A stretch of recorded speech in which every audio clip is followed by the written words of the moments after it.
Bu hemen hemen herkesin başına gelen bir şey. Arkadaşımız burada parantez içinde aynı zamanda ne olmak istediğini, olamadığını, bundan dolayı da bu tesirin altında henüz kaldığını ve bu tesirin devam ettiğini çok samimi olarak ifade ediyor. Kur'an-ı Kerim'de Necm suresinde de bu husus vardır. Emril insani ma temenna felillahil ahiretu vel ula. İnsan her arzuladığı şeyi elde edeceğini mi zannediyor? Çok halis olmasın insan. Dünya da ahirette Allah'a aittir. Bazen burada kayıplar, orada kazanmanın vesilesi olur. Burada alır, orada verir. Bilemeyiz biz burada aldığı, önceden aldığı şeyin sonunda neler verir onu da bilemiyoruz. Aynı şey Vadduha Sure-i Celilesinde Efendimiz için de şeref nüzul olmuştur. وَلَلْ آخِرَةُ خَيْرٌ لَكَ مِنَ الْعُولَى. Ahiret uladan daha hayırlıdır. Son bugünden daha hayırlıdır. Yarın bugünden hayırlıdır. Öbür alem bu alemden hayırlıdır. Öyleyse bugün kaybettiğin bazı şeylerden ötürü müteessir olma demek suretiyle Efendimiz'i teselli etmiştir. Bu hemen herkesin hayatında vardır ve herkes şahsi hayatında bir kısım kayıplar karşısında kazandığı şeyleri düşünecek olursa şayet Rabbim çok cüz'i şeyler onun elinden almış ama çok külli şeyler vermiş olduğuna şahit olur. Hemen hepiniz. Ben burada yine meseleyi benlik melodileri içinde nefsime bağlayıp onunla size bir şeyler anlatmak istemiyorum. Sizin irfanınıza havale ediyorum. Hepiniz kendi içinizde düşünün, bir şeyi kaybetmişsinizdir. Fakat ona karşılık elde ettiğiniz şey sizin için daha memnuniyet verici olmuştur. Bir arkadaşımız bir yerde 5-10 kimseye bunun kadar bir cemaate veya bunun 2 katı bir cemaate hayırhallıkta bulunuyormuştur, nasihat ediyormuştur. Sonra Rabbimin hikmeti, rahmeti, inayeti ona başka bir yol göstermiştir. Onu oradan almıştır, ben seni başka şeyde kullanacağım demiştir. Evvela onun eliyle böyle bir intikal çok memnuniyet verici olmalı. Yani bulunsa, tutulsa, yakalansa haşa o cisimden münezzehtir.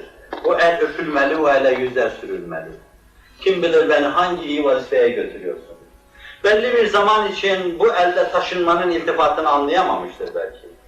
Fakat zaman gelmiş anlamıştır ki o dar ve küçük bir yerde 3-5 insana bir mescidin, bir caminin kubbesi altında bir şeyler anlatmasına mukabil Cenab-ı Hak onun önüne beldeleri sermiştir.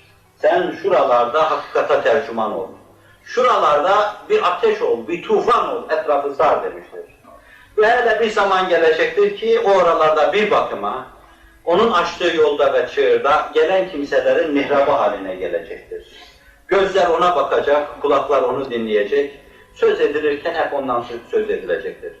Bunun da büyük şeyler yanında yani kıymeti mi var? Kıymeti yok ama insan ille de halk içinde bir şey istiyorsa Rabbin vereceği şeyler, insanların vereceği şeylerden çok hayırlı olacaktır. Binaenaleyh el-hayru fîmâ ihterahullah deyip Rabbimizin hakkımızda kesip biçtiği hükme, kazaya razı olmak lazım. Bu Rabbe karşı hoşnutluk ifadesidir ki çok ince bir merbutiyet, bir kulluk, bir ihlas ifade eder. Sabah akşam Efendimiz sallallahu aleyhi ve sellem hoplayan yüreğiyle رَضِينَا بِاللّٰهِ رَبَّهِ وَبِالْاِسْلَامِ دِينَ وَبِمُحَمَّدٍ رَسُولًا bize talim buyurun. Allah'ım Rabb olarak senden razıyım. İster yatırırsın, ister kaldırırsın. İster şöyle sürüklersin, ister başka tarafa çekersin. Din olarak İslam'dan hoşnutum. Ve peygamber olarak da senden hoşnutum. Senin gibisini bulamadım. Dinim gibisini bulmadım, bilemedim. Allah gibisini ne bildim, ne buldum, ne de tanıdım. Ben bulduğum, bildiğim, tanıdığım bu şeylerden çok memnunum. Ya Rabbi sen beni bu duygudan, bu düşünceden ayırma. Nasıl Akif Aleyhisselatü Vesselam'ın veladeti münasebetiyle nazmettiği şeyin sonunda öyledir. Ya Rab mahşerde bizi bu ikrar ile haşret. Medyundur o masuma bütün bir beşeriyet, yani Resulullah. Alem ona borçludur, borçluyuz. Medyundur o masuma bütün bir beşeriyet ve dua.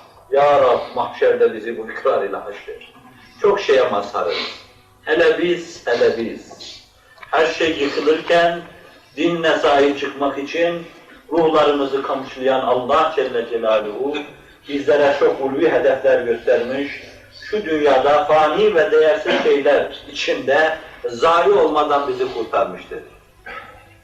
Toprakta çürüyüp gidecek, ahirette hiçbir kıymet ifade etmeyecek, mahşerde yüzüne bakılmayacak, sırattan geçerken elinden tutulmayacak, Aleyhisselatü Vesselam kendisini tanımayacak ve kendi Buhari Müslim'deki hadisi şerifiyle havzumun başına bazıları gelecek ki deve sahibi, deve çobanı develeri kovduğu gibi içemezsiniz dediği gibi ben onları havzun başından kovacağım dediği bir kısım kimseler onlara mukabil benim ümmetimin kevserinden içeceği şeylerin, maşrapaların sayısı, kadehlerin sayısı gökteki yıldızların sayısıdır. Ağzın şeker yesin, bal yesin, gökteki yıldızların sayısıdır demek suretiyle. Adeta ümmeti için bir namütenahilik şeyini açıyor bizim için. Rabbim bu ümitle yaşasın, bu ümitle öldürsün, bu ümitle haşr ve neşr eylesin. Az şey kaybediyor, çok şey kazanıyoruz. Sual sahibi bu mübarek kardeşimiz de inşallah teselli olsun. Her bir yerlerimizin böyle kazanacağımız yerde bazı kaybettiği şeyler vardır. Olmayı düşündüğümüz, planladığımız yerde olamadığımız şeyler vardır. Fakat Allah'ın oldurduğu şeyler daha güzeldir. Ve ince bir kulluk anlayışı da esasen bundan mündemiştir. Benim arzum değil, Rabbimin istekleri. Benim teşehhilerim değil, Rabbimin istekleri. Önemli olan odur, kulluk. Sonra görüyorsunuz gedadan sultan yapıyor. Sonra görüyorsunuz sultanları da geda yapıyor. Görüyorsunuz ganiyi dilenci yapıyor. Dilenciyi gani yapıyor. Görüyorsunuz bunları. يُعِزُّ مَنْ يَشَاءُ وَيُذِلُّ مَنْ يَشَاءُ فَاصْبِرْ صَبْرًا جَمِيلًا اِنَّهُمْ يَرَوْنَهُ بَعِيدًا وَنَرَاهُ قَرِيبًا. Her şeyini Allah'a havale et, derdini Allah'a aç, onun kapısında şerh et. Sabrı cemille sabret. Başkaları Allah'ın gördüğünü görmez. Allah öyle şeyler görüyor. Ve sana ileride öyle şeyler gösterecek ki, bugün sen hallerine gıpta ettiğin, imrendiğin kimseler, o gün senin haline gıpta edecek ve imrenecektir. Allah'a itimat et ve buna güven.